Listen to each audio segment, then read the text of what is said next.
Sentra Penegakan Hukum Terpadu atau Gakumdu Badan Pengawas Pemilu atau Bawaslu Kabupaten Tebo Provinsi Jambi menghentikan proses laporan dugaan pelanggaran terhadap kelompok penyelenggara pemungutan suara atau KPPS Kecamatan Tebo Tengah pada pemilihan Gubernur Jambi tahun 2020.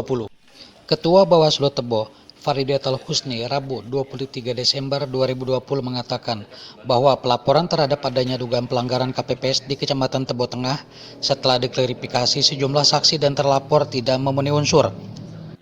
Secara kode etik, pidana, dan administrasi dari keterangan saksi saat diklarifikasi di Gakumdu tidak membuktikan jika ada pencoblosan sisa surat suara seperti apa yang ada dalam laporan. Farida menyebutkan hasil dari pemanggilan dan klarifikasi tersebut sudah langsung disampaikan kepada pihak pelapor. Kita periksa KPPS kemarin gimana hasilnya? Hasilnya hari ini itu dihentikan karena tidak memenuhi unsur dari hasil klarifikasi saksi maupun yang terlapor. Itu baik itu dari kode etik maupun dari pidana. Itu dihentikan pada tahap kedua. Ada berapa TPS sih?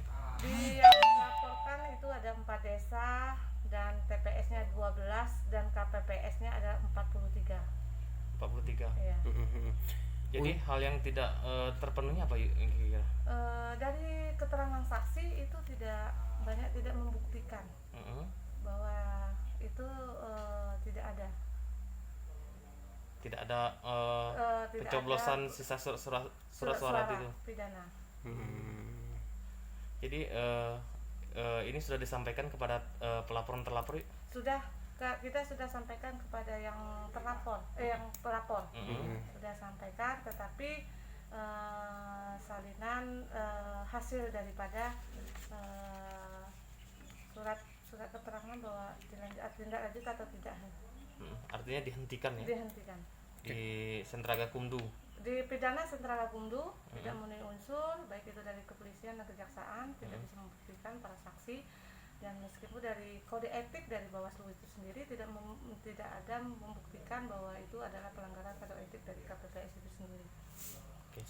Apriansa selaku pihak pelapor yang mengaku tidak mewakili pasangan calon manapun, Rabu 23 Desember 2020 sudah menerima surat pemberitahuan status pengaduannya dari Bawaslu Tebo.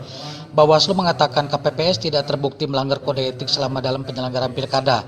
Apriansa menilai putusan Bawaslu janggal, padahal dalam laporan sudah dilampirkan bukti-bukti dan saksi.